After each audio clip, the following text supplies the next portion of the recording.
Түн тым тыныш еді. Терезенің ар жағындағы жел сыбырлап пердені баяу тербетті. Сағат 3-тің шамасы. Айгерім төсек үстінде аунап жатып, ұйықтай алмай қойды. Кеудесін әлдебір салқын сезім қысып тұрғандай. Бүгінгі күн ерекше ауыр өтті. Жұмыста дауыс репетициясы кезінде кенет дауысы үзілді. Әннің ортасында көмейі күйіп кеткендей болды. Бәлкім, шаршаған шығармын деп өз-өзін жұбатты. Бірақ жүрегі тыныштық таппады. Кенет үй іші тып-тыныш қалды. Сағаттың тықылы да естілмейді. Сол сәтте дәл құлағының түбінен бір дауыс шықты. Айтпа ешкімге. Айгерім селк етіп, орнынан тұрды. «Кім бар мұнда?» деді үреймен. Жарықты жақты бөлме бос. Қабырғада ілулі тұрған айнадағы өз бейнесіне қарады. Көздері алайып кеткен, шашы ұйпа-түйпа. Бірақ айнадағы бейнесі күлімсіреп тұрды. Ол артқа шегінді. Бұл не? Түсінбе? Жүрегі атқақтап соғып, демі тарылды. Сол сәтте терезенің сыртынан баяу әуен естілді. Біреу ән айтып тұр. Айгерімнің өз даусы сияқты. Әннің сөздері анық естілді. Жүрек неге жылайды естимісің, жаным? Айгерім терезеге жүгіріп барды, ешкім жоқ. Тек ай сәулесімен суарылған аула, тыныш түн, алыс ағаштардың көлеңкесі. Тек ән әлі де естіліп тұрды, желмен бірге алыстап бара жатқандай. Ол пердені жапты да телефонын алып жазып қойды. 03-17 біреу менің даусыммен ән айтты. Бірақ кім? Таң атқанда Айгерімнің басы ауыр болды. Ас бөлмеде кофесін ішіп отырғанда радиодан жаңалық басталды. Бүгін түнде Алматы маңындағы шағын ауылда 19 жастағы қыз із-түссіз жоғалды. Ол селт етті. Жоғалған қыздың аты Айдана. Сіңлісі. Кофе қолынан сусып, еденге төгілді. Жоқ, мүмкін емес, кеше ғана сөйлесті, қой, телефонды алды, хабарламалар жоқ. Соңғы жазбасы: апа, мен бүгін түнде бірдеңе түс көрдім, көл. Сен де сол түс көрдің бе? Айгерімнің тынысы тарылды. Сол түндегі көрініс есіне түсті, дәл сол көл. Қызыл-ай. Қан аралас су. Батып бара жатқан бейне. Кешке қарай үйде тағы да бір түрлі дыбыстар басталды. Магнитофон өздігінен қосылып, ішінен әлдебір ескі жазба ойналды. Кішкентай баланың дауысы: менің даусым сенің даусыңа ұқсайды. Айгерім апа, ол шошып, магнитофонды өшірді. Бірақ дыбыс тоқтамады, тікелей радиодан, кейін қабырғадан шыққандай болды. Бөлменің іші суып кетті. Айдана, бұл сен бе? Деді дірілдеген дауыспен. Жауап болмады. Тек әлсіз сыбыр естілді. Көлге бар Айгерімнің есі ауып кеткендей болды.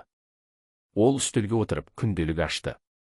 Қолдары қалтырап, жазып отыр: бүгін мен даусымды естідім. Бірақ ол мен емес. Айдана жоғалды. Түнде біреу мені шақырды.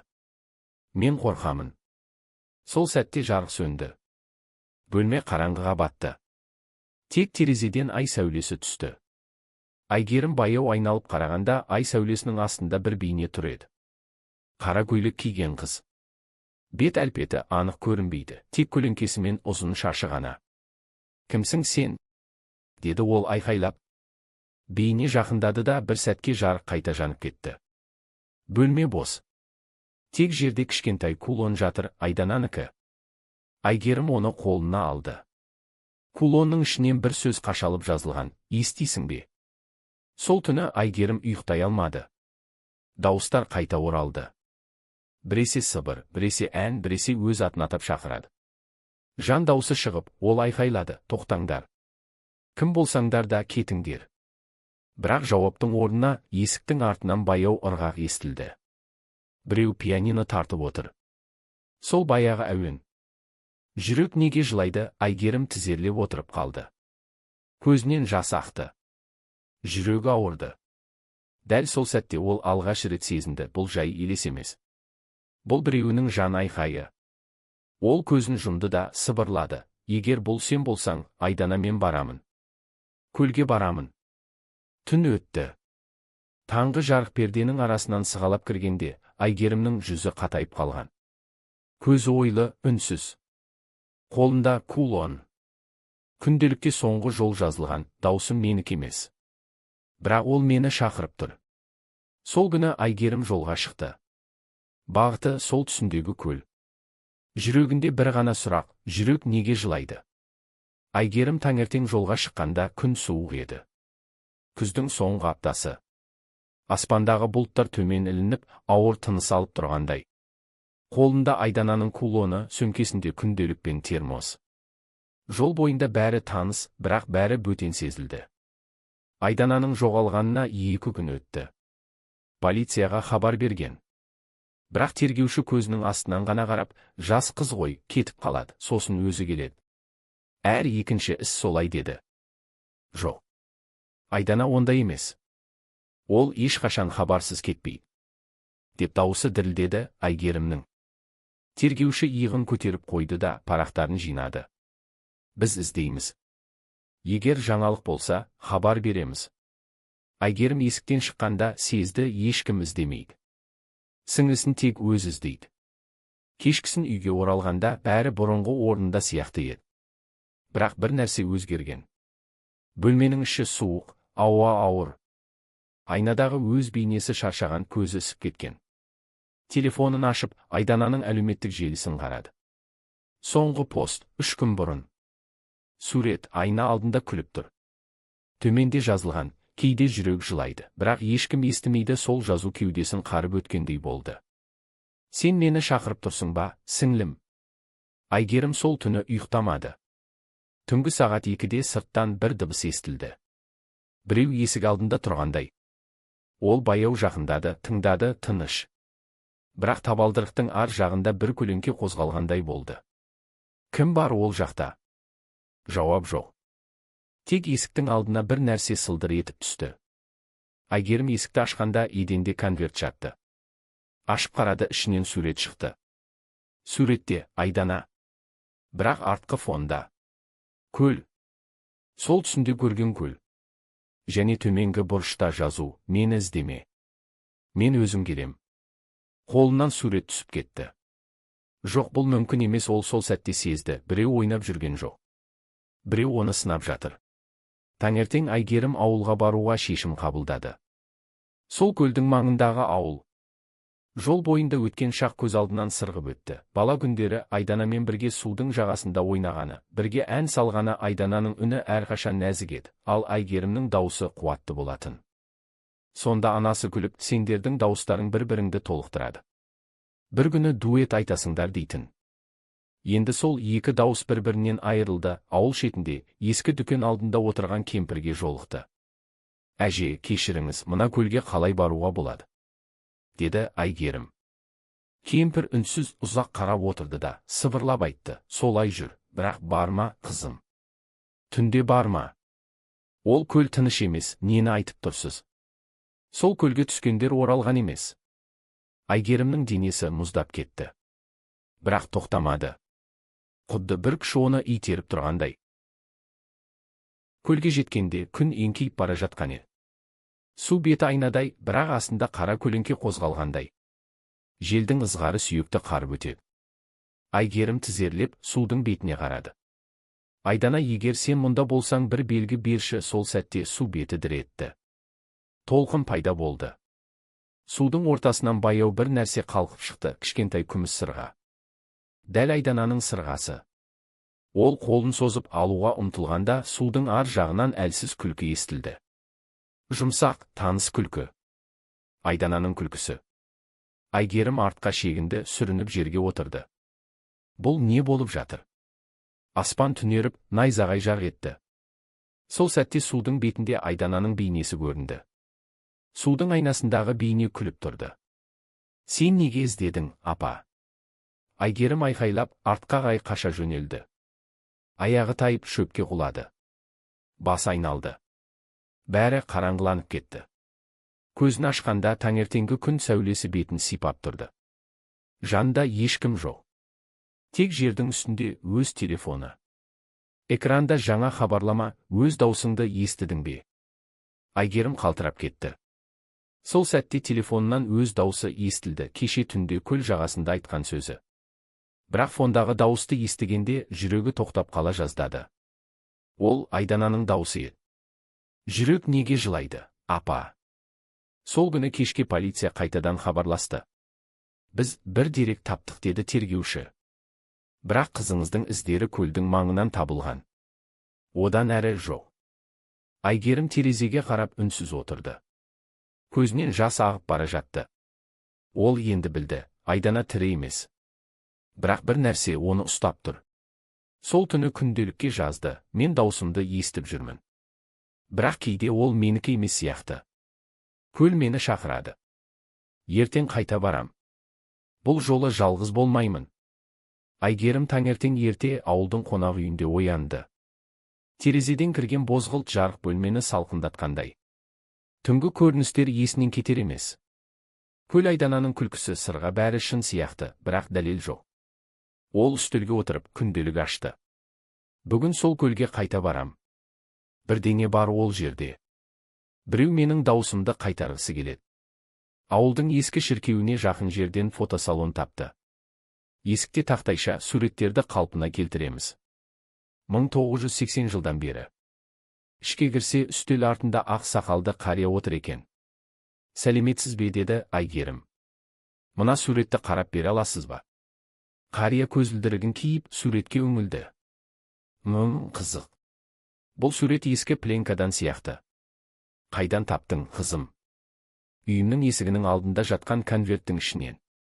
Қария ұзақ үнсіз отырды. Бұл жер мен танимын. Бұл Қаракөл. Бірақ ол жерде суретке түсіруді баяғыда тыйым салған. Неге? Өйткені ол көлде адамдар жоғалған. Айгерімнің жүрегі шым ете қалды. Қалай жоғалған? Қария ауыр күрсінді. 1986 жылы сол көлдің жағасында психиатриялық емхана болған. Ауыр науқастарды емдейтін. Бір күні бүкіл бөлім түн ішінде жанып кеткен. Көп адам өлді. Бірақ ең қорқыныштысы кейбіреулердің денесі табылмады. Солардың ішінде бір қыз болған, қыз. Иә. Айгүл есімді. Әнші болғысы келген. Күнделік жазған дейді. Айгерімнің тамағы кеуіп кетті. Айгүл. Деп сыбырлады. Күнделік. Менде де бар. Қария оның көзіне тік қарады. Егер рас айтсаң, қызым, онда сенің бастарың байланысқан. Көл сені жай ғана қызықтырмайды, ол сені шақырып жатыр. Айгерім сыртқа шыққанда аспан бұлттанып, жел күшейді. Күн түсі суықтанып бара жатты. Ол сөмкесінен ескі суреттерін шығарып қарады. Балалық шағы Айданамен бірге. Сол көлдің жағасында. Артта тұрған ескі ғимарат дәл қария айтқан аурухана. Біз бала кезде ол үйге кірдік пе? Деп өзіне сұрақ қойды. Кенет басы ауырды. Көз алдына бір көрініс келді. Кішкентай екі қыз. Қол ұстасқан. Түнгі көл. Жарықтың ортасында бір әйел ән салып тұр. Әннің үні тылсым, мұңды. Бірақ оның жүзі анық көрінбейді, тек ақ халаты мен қара шашы. Кішкентай Айдана сыбырлап айтады, ол бізге ән үйреткісі келеді. Кішкентай Айгерім басын шайқайды. Жоқ, ол ән айтпайды, ол үн ұрлайды. Көзін ашқанда ол қайтадан қазіргі уақытқа оралды. Терең тыныс алды. Қолдары қалтырап тұр. Демек, мен ол әйелді көргенмін. Бала кезімде кешке қарай Айгерім көлге қайта барды. Жел қатайып, су бетінде толқындар ойнап тұр. Көлдің ортасында бір сәтке жарық оттай жарқ етті. Айгерім қолшамын жағып, жақындай түсті. Судың жағасынан бірдеңе жарқырап көрінді, металл қорапша. Ол ашқанда ішінен ескі кассета шықты. Үстінде жазу 1986. Айгүл, соңғы жазба. Ол дереу телефонына шағын кассетіне қосып тыңдай бастады. Бірнеше секунд үнсіздік. Сосын әлсіз дем алу дыбысы. Сосын әйел даусы. Олар менің даусымды тартып алды, мен енді үнсізбін. Бірақ менің әнім суда қалады. Кім тыңдаса, соның жүрегі жылайды. Кассета сытырлап тоқтады. Айгерім орнында қатып қалды. Сол сәтте көлдің ар жағынан тағы бір дауыс шықты, дәл сондай, бірақ жастау, нәзік. Айдананың даусы. Апа, ол менің даусымды да алды. Жер сілкінгендей болды. Көлдің суы қозғалып, ортасында қара дақ пайда болды. Айгерім артқа шегініп құлап түсті. Жерге қараса, қолының астында сол ескі аурухананың мөрі бар, металл белгі жатыр. Мөрде жазылған: Қаракөл психиатриялық орталығы 1986 Айгерім үйге қайтқанда түн ортасы болып кеткен. Бөлме іші қараңғы, терезе ашық қалыпты. Жел ішке ұрып тұр. Жарықты жаққанда үстел үстінде тағы бір конверт жатты. Ішінде бір ғана қағаз. Келесі сенсің. Айгерім терең дем алып күнделікке жазды. Менің даусымда біреу бар. Кейде мен ән айтқанда өз үнімнің астынан айдананың сыбырын естимін. Мен енді тоқтай алмаймын. Ертең аурухананы іздеймін. Мүмкін сонда бәрі басталған шығар. Сыртта жаңбыр басталды.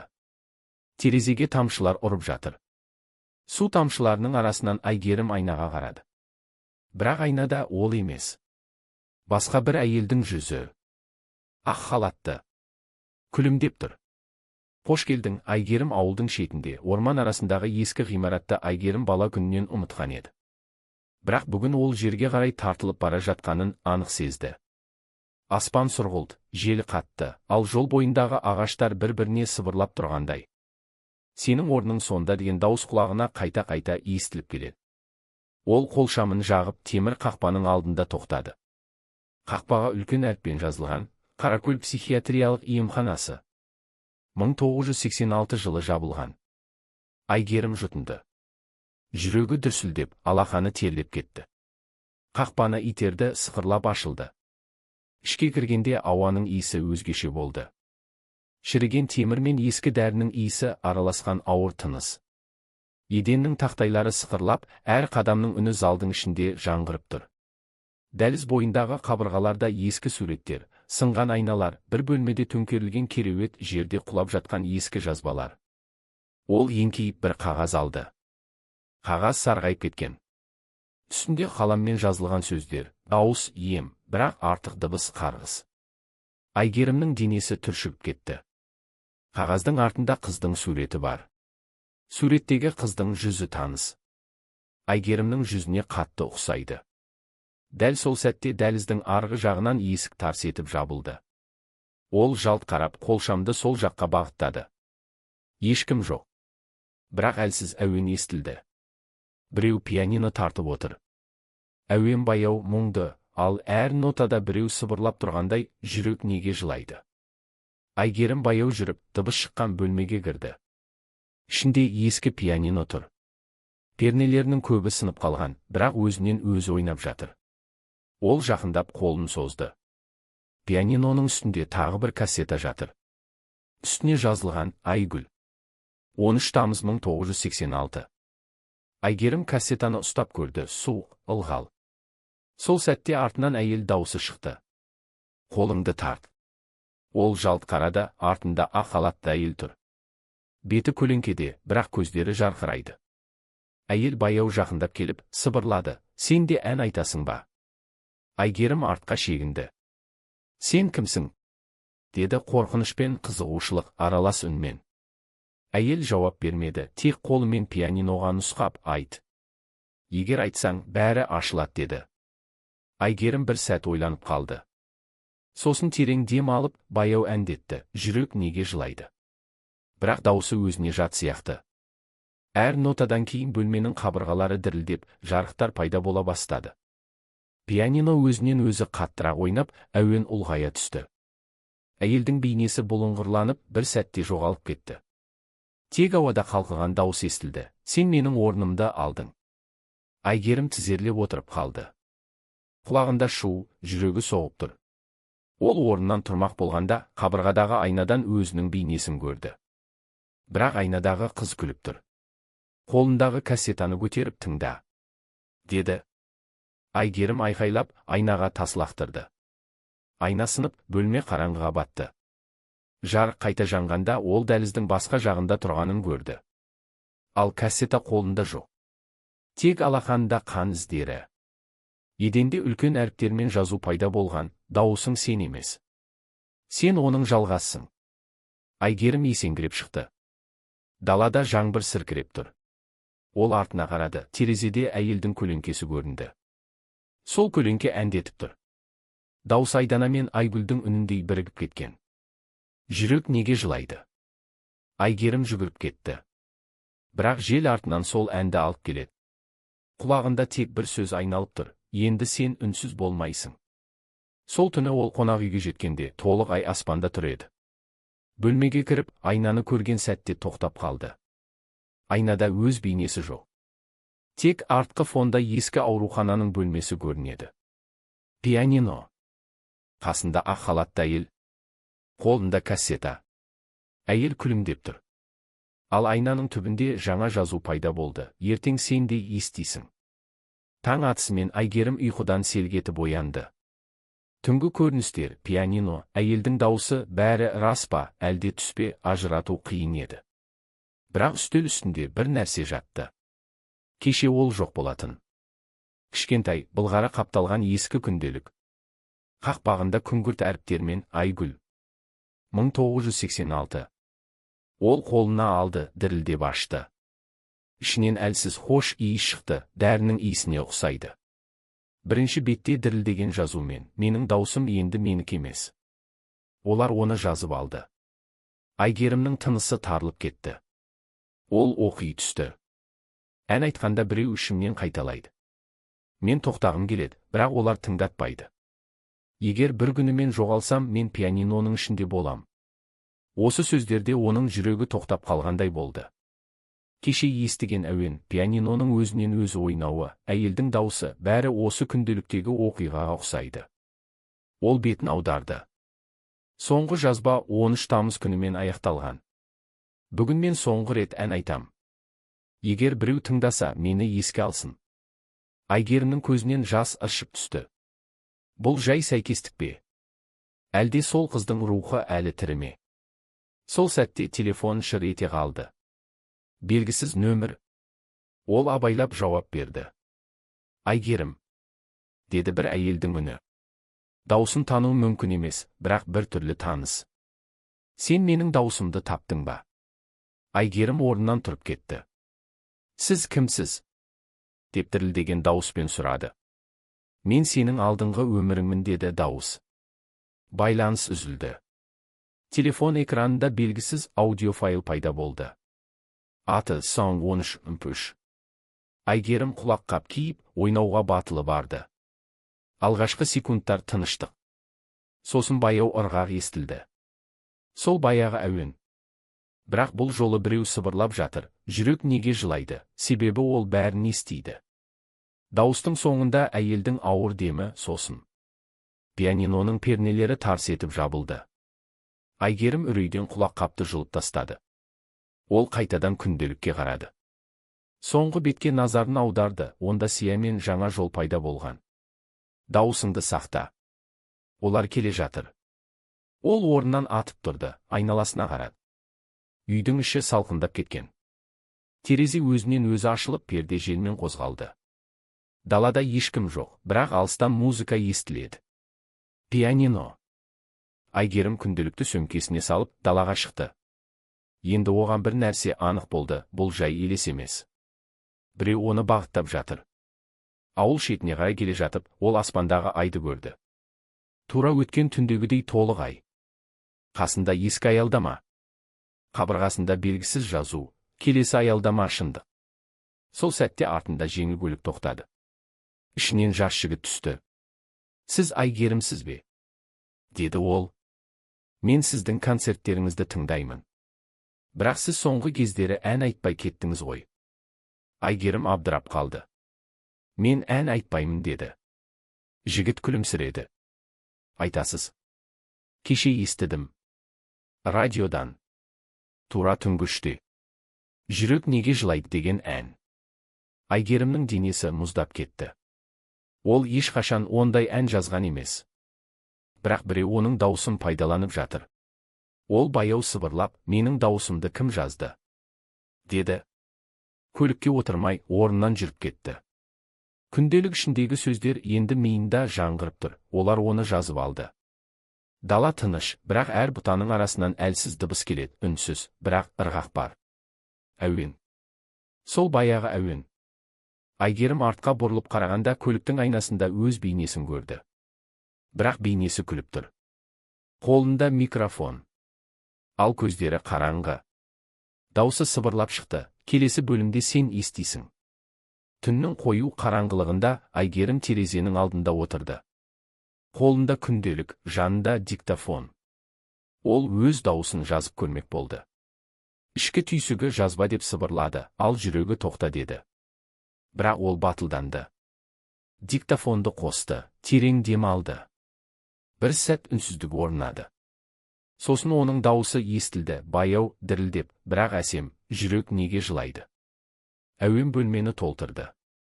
Бірақ бір сәтте ол өз дауысын естімей қалды. Орнына бөтен, ауыр үн қосылды. Әйелдің үні. Сол баяғы. Дауысы Айгеріммен қабаттасып қорқынышты хорға айналды. Диктофон өзінен өзі сытырлап, жарық өшіп кетті. Айгерім орнынан атып тұрды. Терезенің сыртында бір сұлба қозғалып тұр. Қолында микрофон, ал жүзін көру мүмкін емес. Дәл сол сәтте диктофон қайта қосылып, өздігінен ойнай бастады. Ішінен әйелдің сөзі естілді, дауысың есік. Бір рет айтсаң, ол ашылады. Сол сөзден кейін пианиноның үні басталды. Айгерім жүрегі шым етіп, диктофонды сөндірді. Бірақ дыбыс тоқтамады. Керісінше күшейді. Пианино қасында тұрғандай. Ол жүгіріп далаға шықты. Қараңғылықта жаңбыр себелеп тұр. Бірақ аспанда бұлт жоқ. Тек ай сәулесі. Сол сәуленің астында ол әлсіз көлеңке көрді, әйелдің бейнесі. Ақ көйлекте, шашы дымқыл, қолын Айгерімге қарай созып тұр. Неге ән айттың? Деді ол күңіреніп. Сен мені шақырдың. Енді тоқтата алмайсың. Айгерім артқа шегінді, бірақ аяқ астындағы жер жарылып кеткендей дыбыс шықты. Ол құлап түсті. Бір сәтке бәрі қараңғы болды. Көзін ашқанда өзін басқа бөлмеде тапты. Ақ қабырға, айналада жазулар, дауыс қарғыс, ән, есік, тыңдаушы өлмейді. Ол айналдыра қарап, ортада тұрған пианиноны көрді. Дәл сол, ауруханадағы. Оның үстінде қайтадан кассета жатыр. Бұл жолы жазуы, Айгерім. 2025. Ол үреймен артқа шегінді.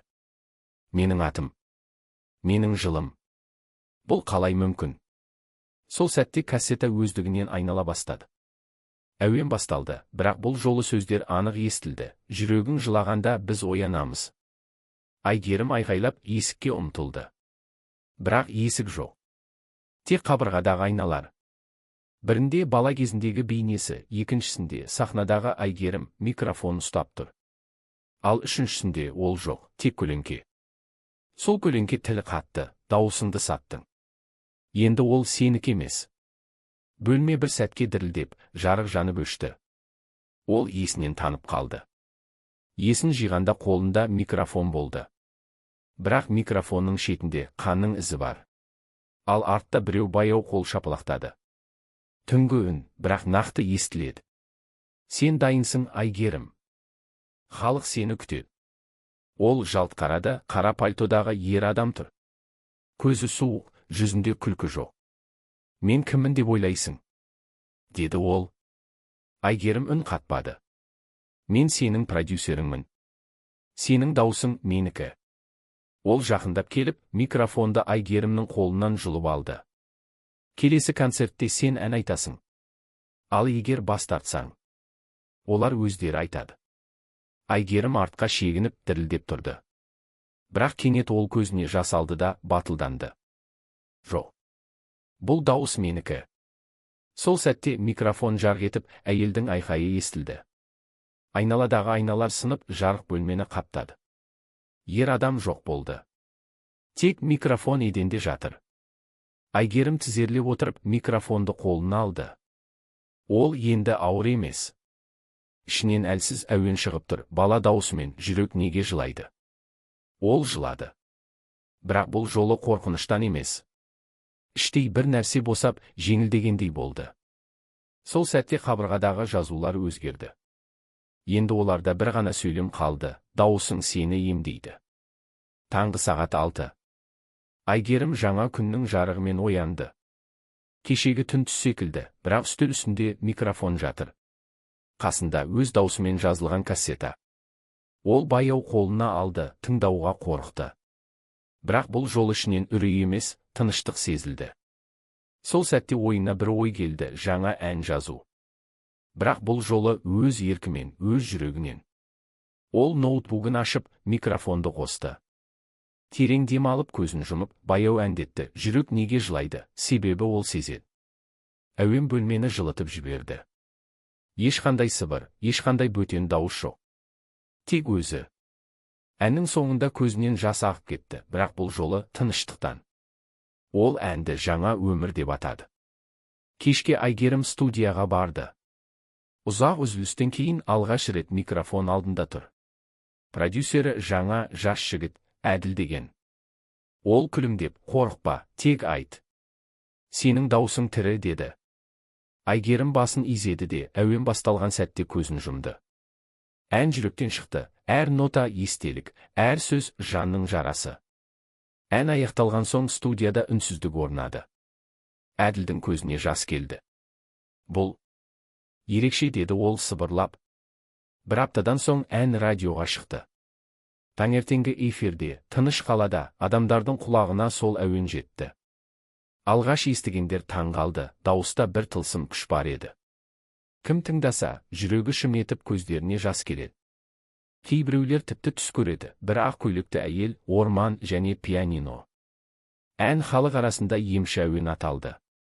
Бірақ сол түні радиостанцияның дыбыс операторы хабар берді, эфир кезінде техника өзінен өзі істен шыққан, ал жазба файл жоғалып кеткен. Тек бір сөйлем ғана қалды, біз қайта оралдық. Айгерімге хабар бергенде, ол үнсіз қалды. Сол сәтте оның бөлмесіндегі микрофон өздігінен жанып, әлсіз жарық шығарды. Ішінен сол баяғы әуен естілді, бірақ енді баяу, тыныш, еш қорқынышсыз. Әйелдің даусы енді мейірімді болды, рахмет. Біз босатылдық. Айгерім күлімсіреді. Кеудесіндегі ауыр тас кетіп, орнына жылы леп толды. Ол айнаның алдына келіп, өзіне қарады. Бұл жолы айнаның ар жағында ешкім жоқ. Тек өзі. Бірақ бір сәтке, терең түбінде таныс бейне жылт етті. Ақ халатты әйел енді бейбіт жүзбен. Қолын көтеріп, қоштасқандай ишара жасады. Сол түні Айгерім сахнаға шықты. Толы зал, прожекторлар, адамдардың жүзінде үміт. Ол микрофонды қолына алып, баяу сыбырлады. Жүрек неге жылайды? Зал толқыды. Көпшіліктің арасынан бір кішкентай қыз орнынан тұрып, сол әнді бірге айта бастады. Даусы нәзік, таныс. Айгерім жымиып, көз жасын сүртті. Ән аяқталған соң зал орнынан тұрып, ұзақ қол соқты. Сол сәтте ол түсінді, бұл жай ғана музыка емес, бұл өткен мен бүгіннің арасындағы көпір. Ән оның жанын ғана емес, өзгелердің де жүрегін емдеді. Сахна жарығы өшкенде, Айгерім сахна артында отырды. Әлі де жүрегі дүрсілдеп тұр. Телефон экранында хабарлама жанды, сен бостандық сыйладың. Бірақ дауысың енді қасиетке айналды. Оны дұрыс қолдан. Хабарламаны кім жібергені белгісіз. Бірақ Айгерім жауап жазды, мен уәде берем. Сол түні қала үстінде жаңбыр жауды. Бірақ бұл жолы жылы, жұмсақ жаңбыр. Әр тамшысы әуенге ұқсайтын. Ал Айгерім ұйықтар алдында соңғы рет сыбырлап айтты, жүрек енді жыламайды. Сол күн Айгерімнің ең ірі концерті. Теледидар тікелей эфирде, зал лық толы, адамдар қолында гүл, плакаттар, жүректерінде қуаныш. Бірақ Айгерімнің ішінде бір тынышсыздық бар. Ішкі бір дауыс, бүгін біреу сені тыңдайды, дейді. Ол грим бөлмесінде айна алдында отыр. Шашы толқынданып иығына төгілген, көзі терең ойлы. Бір сәтке жарық сөнді. Бөлме қараңғыланып кетті. Айнаның ар жағынан әлсіз жарық пайда болды. Әйелдің көлеңкесі қайта көрінді. Бірақ бұл жолы үн қатпады. Тек бір сөз жазылды, сақ бол. Жарық қайта жанғанда бәрі орнына келді. Айгерім айнаға ұзақ қарады да, терең дем алды. Сахнаға шығу уақыты келді. Арттан жүргізуші даусы естілді. Құрметті көрермендер, сіздермен Айгерім. Музыка басталды. Алғашқы ноталар, залдың тынысы, жарықтар, бәрі мінсіз. Ол ән айтты. Әр сөзмен көрерменді баурап, әр нотада жүрегін беріп тұр. Бірақ үшінші ән басталғанда, кенет микрофоннан бөтен үн естілді. Әлсіз, сыбырлап тұрғандай, дауысың қасиет. Бірақ қасиет, жауапкершілік. Айгерім сәл тоқтады, залда бір сәт үнсіздік орнады. Бірақ ол өзін тез қолға алды, әрі қарай әнін жалғастырды. Сол кезде сахна артындағы экранда проекция пайда болды, әйелдің бейнесі, ақ көйлекте, баяу күлімдеп тұр. Көрермендер оны көріп, шулап кетті. Кейбіреулер телефонмен түсіріп жатыр.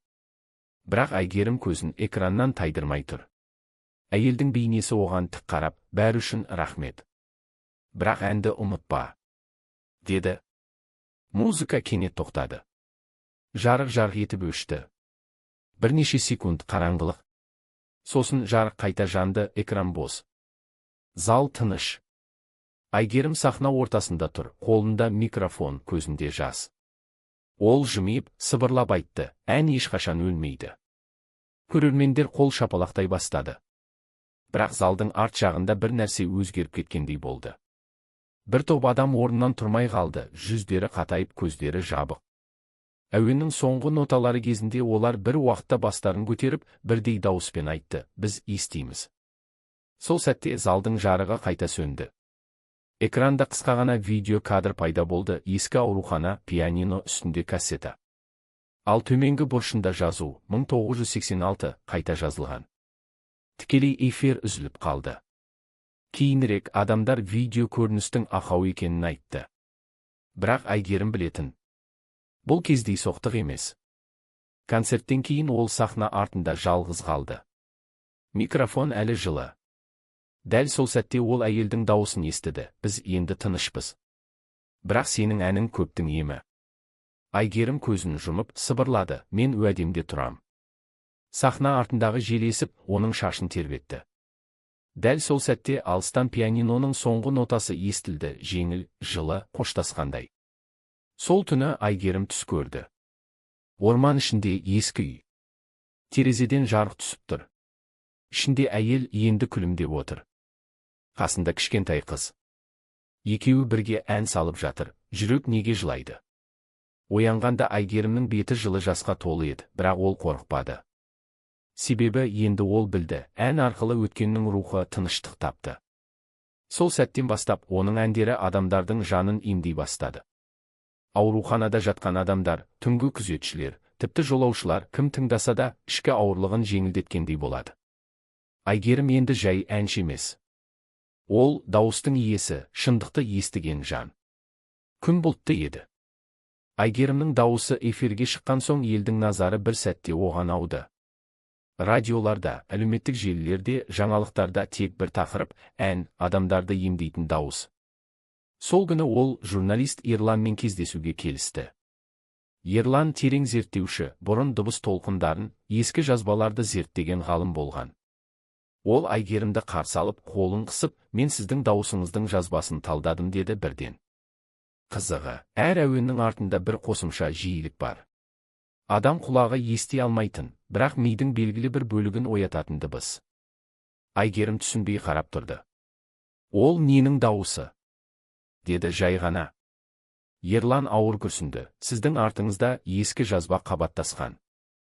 1986 жылғы магниттік фон. Айгерімнің жүрегі шым ете қалды. Айгүл, деді ол сыбырлап. Ерлан басын изеді, иә. Сол қыздың дауысы сіздің әр әніңізден естіледі. Бірақ бұл жай жаңғырық емес. Мен спектрограмма арқылы қарадым. Бір сәтте екі дауыс бірдей қозғалады. Секілді бір жан екі денеде сөйлеп тұр. Айгерім терең дем алды. Ол енді тынышталды деп ойлағанмын. Ерлан үстел үстінен флешка шығарды. Мұны тыңдаңыз деді. Флешкада жүрек неге жылайды әннің арнайы өңделген нұсқасы бар екен. Ерлан қосқанда әуен баяу басталды. Бірақ бір минуттан соң фоннан әлсіз бала даусы естілді. Мен әлі мұндамын. Сол кезде бөлмедегі шамдар әлсіреп, ауа суып кетті. Айгерімнің алақаны мұздады. Бұл менің дауысым емес деді. Ерлан сабырмен, сізді таңдаған. Сіздің жиілік, сіздің жүрек соғысы, бәрі сәйкес. Ол ноутбуктан бір сурет ашты. Ескі аурухана, есік үстінде жазу, Қаракөл психиатриялық емханасы. 1986. Суреттің бұрышында жас қыз, қолында микрофон. Жүзі анық көрінбейді, бірақ Әйгерім өзін таныды. Бөлме бір сәтке үнсіз қалды. Тек диктофоннан жазылған тыныс естіліп тұр. Әйгерім, деді Ерлан баяу. Сіз тек әнші емессіз. Сіздің дауысыңыз көпір. Өткен мен бүгіннің арасындағы. Әйгерім көзін төмен салды. Ішінде бір сұрақ мазалап тұрды. Егер мен ән айтуды тоқтатсам, ол жоғала ма? Ерлан басын шайқады. Жоқ. Ол сіз арқылы өмір сүреді. Бірақ сіз таңдауыңыз керек, оны басқару, әлде оған қызмет ету. Сол түні Әйгерім үйге қайтқанда жел қатты тұрды. Терезеден кірген салқын ауада әлсіз әуен бар сияқты. Пианиноның таныс үні. Ол бөлмеге кіріп, микрофонды қолға алды. Егер сен әлі мұнда болсаң, мен сені естимін, деді. Жауап болмады. Бірақ микрофонның шамы өздігінен жанып, әлсіз діріл пайда болды. Сол діріл ырғаққа айналды, жүрек соғысы сияқты. Әйгерім көзіне жас алды. Ендеше бірге болайық, деді ол сыбырлап. Бірақ бұл жолы бейбіт ән үшін. Сол сәтте бөлме ішінен жұмсақ әуен естілді. Пианино, баланың күлкісі және әйелдің жылы дауысы, енді жүрек жыламайды. Ертеңінде Ерлан оған хабарласты. Тағы бір нәрсе таптым, деді ол. Әнді кері бағытта тыңдағанда соңында жаңа сөз естіледі. Әйгерімдің даусы дірілдеп, не сөз? Деді. Ерлан баяу жауап берді. Келесі есік ашылады. Әйгерімдің көзі кең ашылды. Терезенің сыртында дәл сол сәтте найзағай жарқ етті. Оның артында, аспандағы жарықта бір сұлба жылт етті ақ көйлекті әйел. Әйгерім тек сыбырлап айтты. Демек, бұл әлі соңы емес. Әйгерім жаңа ән жазуға отырды. Түнгі сағат 2. Қала ұйықтап жатыр. Терезеден түсіп тұрған ай жарығы бөлмені күміс түске бояған. Үстел үстінде ноутбук, микрофон және Ерлан берген ескі кассета. Ол баяу тыныс алды да жазуды бастау түймесін басты. Жүрек неге жылайды? Деп бірінші жолда айтты. Бірақ осы жолы әуен басқа бағытқа бұрылғандай. Дауысы терең, баяу, бір түрлі дірілмен шықты. Дәл сол сәтте динамиктен әлсіз ер адамның дауысы естілді. Сен оны аштың. Әйгерім селгетіп орнынан тұрды. Бөлме тыныш, бірақ микрофондағы қызыл шам жанып тұр. Ол баяу сыбырлады. Кім бұл? Дауыс тағы шықты. Мен оны қорғаған едім. Бірақ сен есікті қайта аштың. Әйгерім артқа шегініп, ноутбук экранына қарады. Жазба өздігінен жүріп жатыр. Дыбыс толқындары ретсіз секіріп, жүрек соғысына ұқсас ырғақта тербеліп тұр. Экранның төменгі бұрышында белгісіз файл пайда болды. Гейри 21986. Ол файлды тоқтатпақ болды, бірақ пернетақта жауап бермеді. Музыка өздігінен ойнала бастады. Төменгі жиіліктен адам дауысы анық естіле бастады. Ауыр, ескі магнитофон секілді бұрмаланған. Ол қыздың дауысы ғана емес, оның тағдыры. Сен ән айтқан сайын есік ашыла береді. Соңында не өзің өтесің, не оны қайта оятасың. Әйгерімнің жүрегі дүрсілдеп кетті. Ол жазбаны өшірмек болды, бірақ микрофонның шамы кенеттен жарқ етті. Жарық ішінен әйелдің бейнесі пайда болды. Ақ көйлектегі Айгүл. Бірақ оның көз жанары өзгерген. Қасында әлгі ер адам. Ер адам Әйгерімге қарап, бізді ұмыттырған. Ал сенің даусың бәрін қайта тірілтті, деді. Әйгерімнің көзінен жас ақты.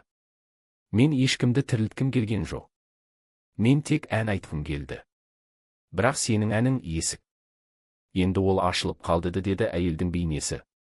Бөлме бір сәтте тітіркеніп, шамдар сөнді. Терезеден жел кіріп, ноталар шашылып кетті. Ал пианино өздігінен ойнай бастады. Әуен баяу, ауыр, терең. Әйгерімдің жүрегіне әр дыбыс қадалғандай. Ол микрофонды ұстап, тоқта. Мен бұны басқара алам, деп айқайлады. Сол кезде бейне тоқтады. Дыбыс басылды. Әйгерім демін әрең алды. Бірақ компьютер экранында бір ғана жол қалды. Есікті жапқым келсе, әннің соңын аяқта. Ол отыра қалып, қолымен беттегі терді сүртті. Пианиноның пернесіне қолын қойды. Терең дем алып, жаңа әуенді бастады. Әр нотада көз жас, әр сөзде ауырлық. Бірақ соңына қарай әуен өзгеріп, жеңіл, жылы реңге ауысты. Соңғы жолда айтқанда жүрек енді тыныш. Бөлмеде үнсіздік орнады. Дәл сол сәтте микрофон шамы өздігінен сөнді. Жел басылды. Айнаның ар жағында әйел мен ер адам қол ұстасып, алыстап бара жатты. Айгерім басын еңкейтіп, сыбырлап айтты, есік жабылды. Бірақ экранда тағы бір хабарлама жанды, жабылды, бірақ соңғы әуен әлі жазылмады. Айгерімдің көздері кең ашылды. Ол микрофонға қарады, қызыл шам қайта жанып кетті, түн. Сыртта жел ұлып тұр. Үйдің іші қараңғы, тек экран жарығы мен микрофон шамы ғана жанып тұр. Айгерім үнсіз отыр. Алдында жаңа жазба файлы, Last Song WAV. Бұл жолы ол бәрін аяқтауға бел буды. Ол білген, егер соңғы ән аяқталса, есік мәңгі жабылады. Бірақ сонымен бірге оның да дауысы кетеді. Ол енді ешқашан ән айта алмайды. Айгерім көзін жұмып, баяу бастады. Дауысы нәзік, бірақ терең. Әр нота бір естелікті қозғайды, балалық шақ, ауруханадағы түсі, әйелдің күлкісі, Ерланның дауысы. Бәрі араласып бір толқынға айналып бара жатыр. Дыбыс бір сәтке ауысып, әлсіз сыбыр естілді. Егер тоқтасаң, бәрі қайтып келеді. Айгерімнің қолы дірілдеді. Бірақ ол әнді жалғастырды. Әуен күшейген сайын бөлме ішіндегі заттар қозғала бастады.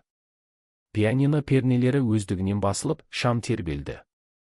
Еденнің астынан әлсіз жарық шықты. Экранда жазба жүріп жатыр. Дыбыс толқындары ырғақпен соғылып, жүрек соғысына ұқсап тұр. Бір сәтте микрофоннан әйелдің дауысы естілді.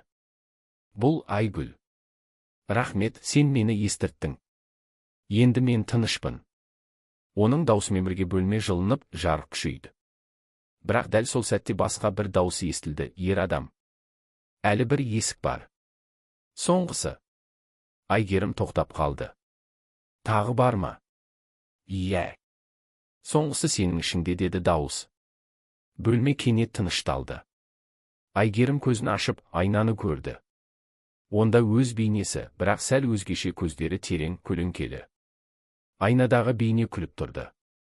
Сен мені шығардың. Енді мен саған айналам. Айгерім артқа шегінді. Жоқ. Мен әнмен бәрін жаптым. Айнаның іші жарық болып, бейне біртіндеп шыға бастады. Даусы айқын, дәл өзінікі сияқты, сенің даусың менікі. Сен менің жалғасымсың. Айгерім айғайлап микрофонды сөндіргісі келді, бірақ шам өздігінен күшейді. Дыбыс қаттырақ естілді, бөлме дірілдеді. Ол соңғы күшін жинап, соңғы жолда айтты, жүрек енді жыламайды. Осы сөздермен бірге бәрі тоқтады. Жарық сөніп, дыбыс басылды. Үнсіздік. Бірнеше секундтан соң экранда жазу пайда болды, файл сәтті сақталды. Таң атты. Ерлан есікті ашып, ішке кірді. Үй бос. Үстелде тек микрофон мен ноутбук. Экранда бір ғана жазба, Last Song WAV. Ол тыңдамақ болып, файлды ашты. Алғашқы ноталар баяу естілді. Дауыс Айгерімнің дауысы. Бірақ соңында Ерлан сергетіп орнынан тұрды. Себебі соңғы жол басқа болды. Жүрек енді жыламайды. Себебі ол мен. Дәл сол кезде ноутбуктың экраны жанып, камера өздігінен қосылды. Экранда Айгерім отыр. Көздері ашық, жымиып тұр. Бірақ бұл тікелей эфир емес. Тек бейне. Ол Ерланға тік қарап айтты, ән жалғасты.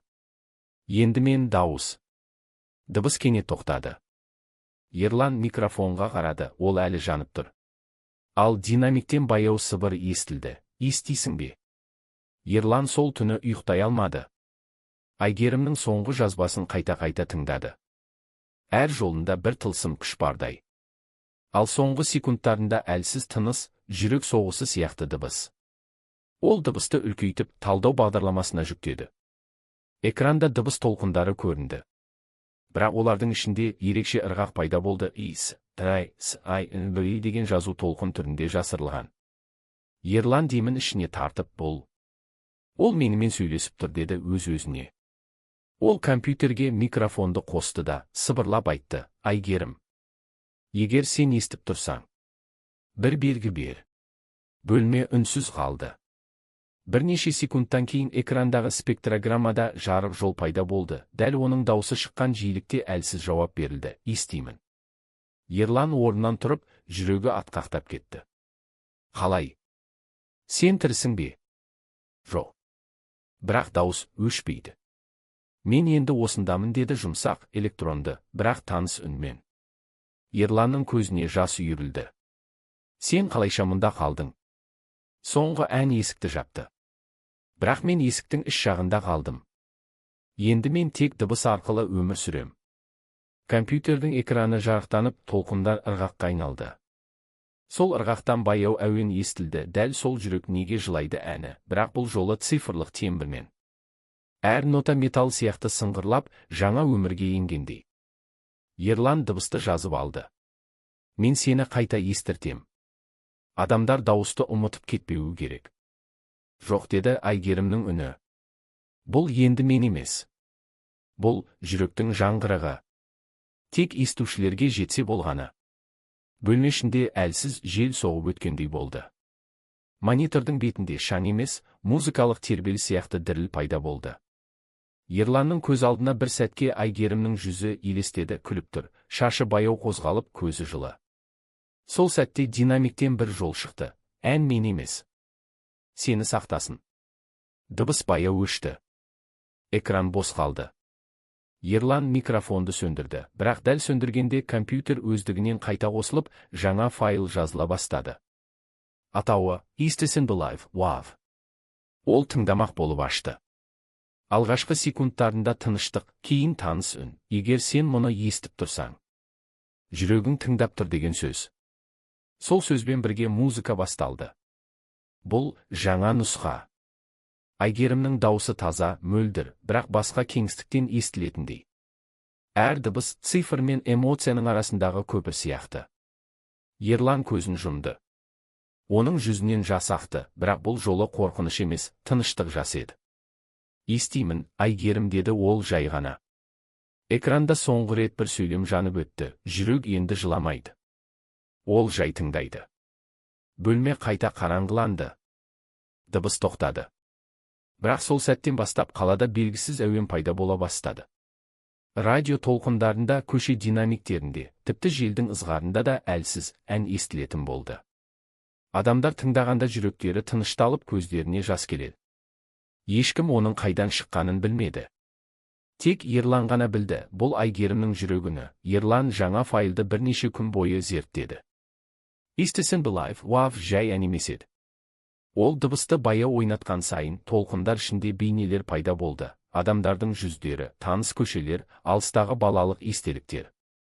Ән өздігінен тірі сияқты, тыңдаған адамның өткенін түртіп, жүрегін сөйлетіп қояды. Бірінші сынақ кезінде Ерлан әнді зертханадағы 3 адамға тыңдатты. Әуеннің ортасында бәрі тоқтап, үнсіз қалды. Көздері жұмулы. Кейін әрқайсысы басқа естелікті айтты. Бірі марқұм анасын көріпті, бірі балалық шақтағы итінің дауысын естіген, ал үшіншісі өзі ешқашан бармаған орманды көргенін айтты. Ерлан бәрін жазып алды. Ән санадағы ұмытылған дыбыстарды оятады, деді ол диктофонға. Бірақ ең қызығы, әр тыңдаушының айтқан естелігі фондық шу ретінде жазбада да пайда болған. Ән олардың естеліктерін өз ішіне жұтып, жаңа қабат қосып отыр.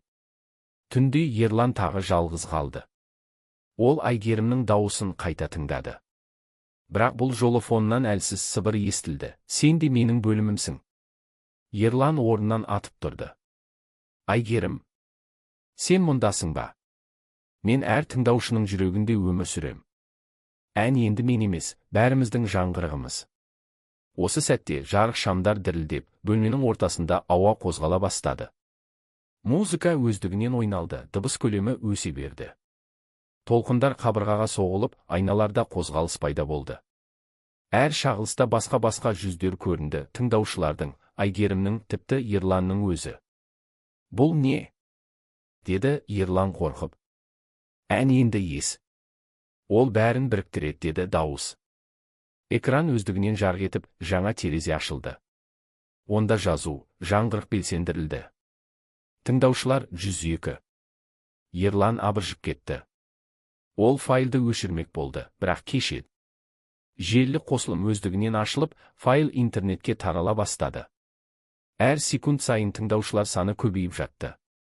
245, 900, 2300, 10.000. Ән бүкіл қалаға тарап, адамдардың телефондарына, радиоларға, тіпті метро дауыс жүйесіне еніп кетті. Кім тыңдаса, бір сәтке қатып қалады, сосын жымиып көздерінен жас ағады. Бірақ бәрі бір дауыспен қайталай бастады. Жүрек неге жылайды? Енді естисің бе? Ерлан компьютерді сөндірді, бірақ ән тоқтамады. Қала көшелерінде желдің үнімен бірге әуен толқыды. Түнгі аспанда әлсіз жарқылдар көрінді, дыбыс толқыны жарыққа айналғандай. Сол сәтте Ерлан Әйгерімнің даусын соңғы рет естіді. Мен енді әр жүректе бармын. Ән енді адамдардың естелігі. Ал сен куәгерсің. Бөлме бір сәтке жарыққа толып, сосын бәрі өшті. Компьютердің экранында тек бір сөйлем қалды, жаңғырық басталды. Тыңдаған ұмытпайды. Келесі күні таңертең қала тыныш еді. Бірақ әр терезеден әлсіз әуен естіліп тұрды. Ешкім оның қайдан шыққанын түсіндіре алмады. Тек бір ғана нәрсе анық, енді бұл әнді ешкім өшіре алмайды. Қала өзгеріп кетті. Бәрі сол түннен басталды. Таң ата салысымен адамдар бір түрлі тыныш болды. Ешкім дауыстап сөйлемейді. Бәрінің жүзінде бір қалып, сабыр, бейбіттік, бірақ көздерінде бос қарашық. Әр көшеден баяу әуен естіледі. Кейде ауада дірілдейді, кейде терезе шыныларынан естіліп кетеді. Бұл енді жай ән емес, тірі толқын.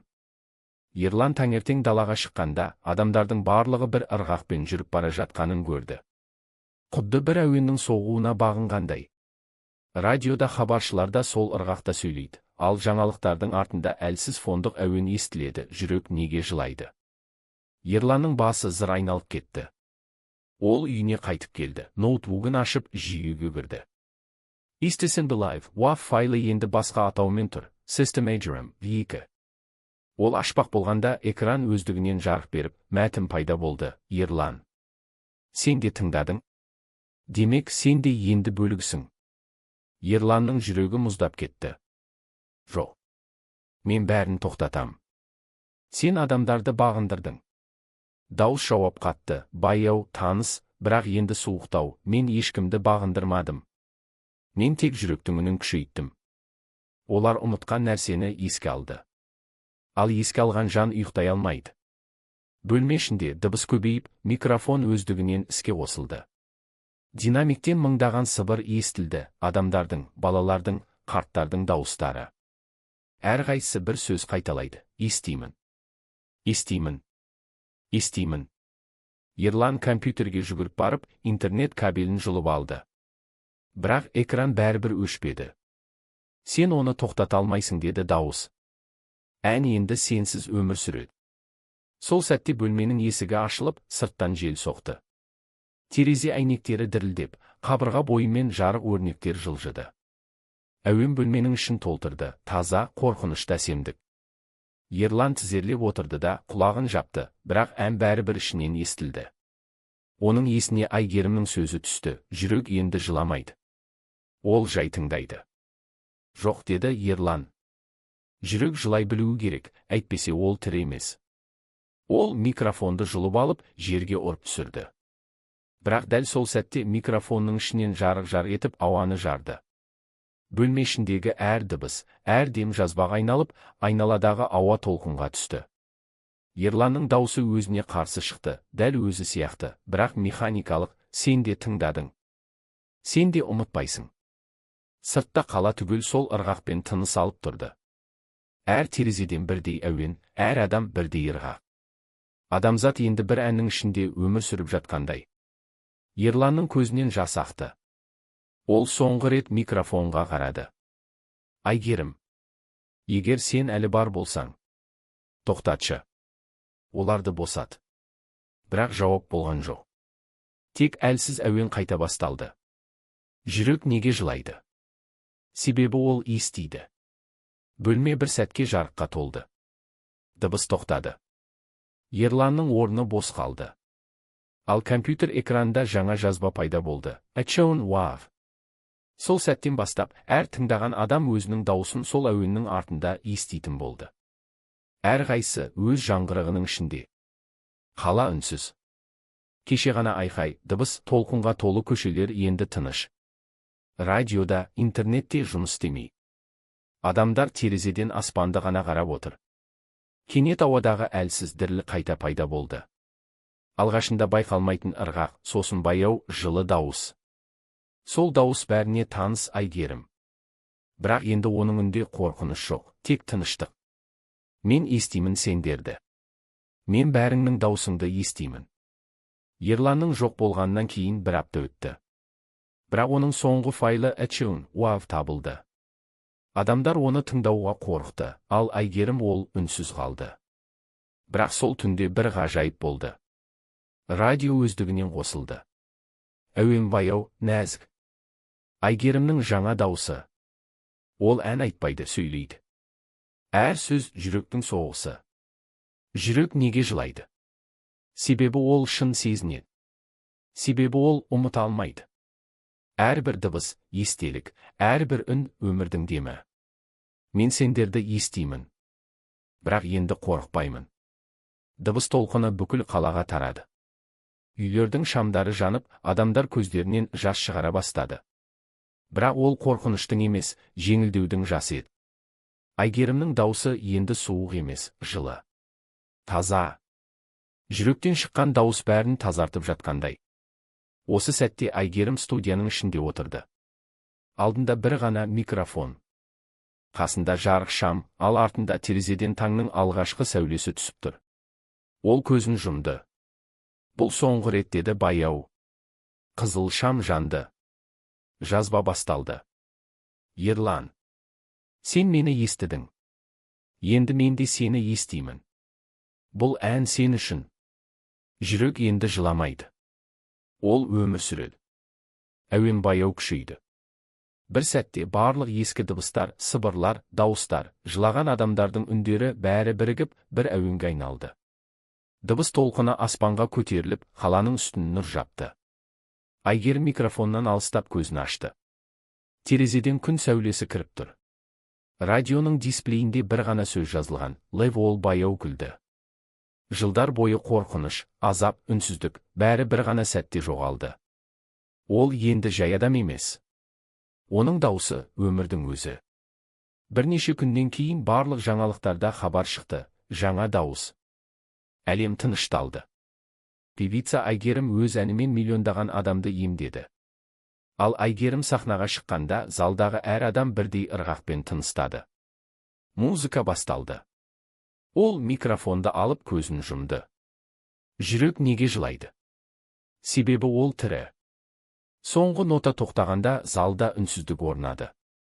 Бірақ сол үнсіздіктің ішінде мың жүректің соғысы естіліп тұрды. Осылайша